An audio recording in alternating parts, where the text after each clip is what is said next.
So hello everyone, আজকে যাচ্ছে হচ্ছে যমুনা ফিউচার পার্কে ফোন কেনার সময় প্রথমেই দেখি বৃষ্টিতে আমাদেরকে বাধা দিয়ে দিল, কিন্তু এই বৃষ্টি আর থামবে বলে মনে হয় না। তাই বৃষ্টির মধ্যেই আমরা আবারও রওনা দিতেছি, কারণ আমাদের তাড়াতাড়ি যাওয়া লাগবে এবং তাড়াতাড়ি আসা লাগবে। তো এখন আমরা চলে যাব বালুকাতে এবং বালুকা থেকে একটা বাস নিয়ে এখন আমরা ঢাকার উদ্দেশ্যে রওনা দিব। গাড়িতে ওঠার কিছুক্ষণ পরে দেখি কোনো বৃষ্টি বা কোনো অপশনই নাই। তো আমরা কিছু দূর যাওয়ার পরে দেখি আবার বৃষ্টি শুরু হয়ে যাইতেছে।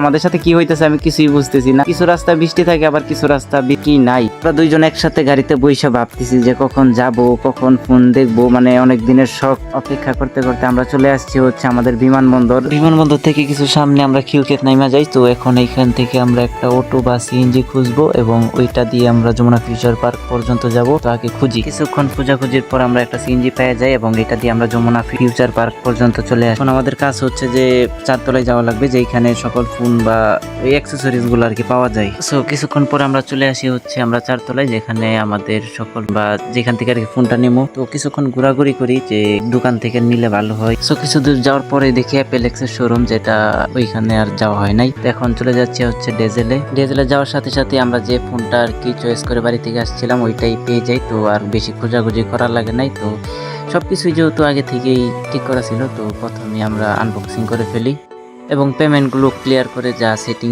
যা কিছু লাগে সবকিছু ওকে করে আমরা এখান থেকে বিদায় নেই। তারপর আর কি নতুন ফোন কেনার পরে যেগুলো সেটিং করা লাগে সবকিছু আস্তে আস্তে হাঁটতেছি আর করতে করতে এইভাবেই বাসার দিকে রওনা দিই আমরা, মানে আমাদের বাড়িতে আসার জন্য। তারপর কি আর যমুনাকে বিদায় জানিয়ে আমরা রিক্সা দিয়ে চলে আসি হচ্ছে আমাদের যেখানে স্টেশন, যেখান থেকে আমরা বাসে উঠবো আমাদের বাড়িতে আসার জন্য, ওইখানে চলে আসি এবং এইখান থেকে আমরা একটা বাস নিব এবং এই বাসে করে আমরা হচ্ছে চলে আসবো আমাদের বাড়িতে।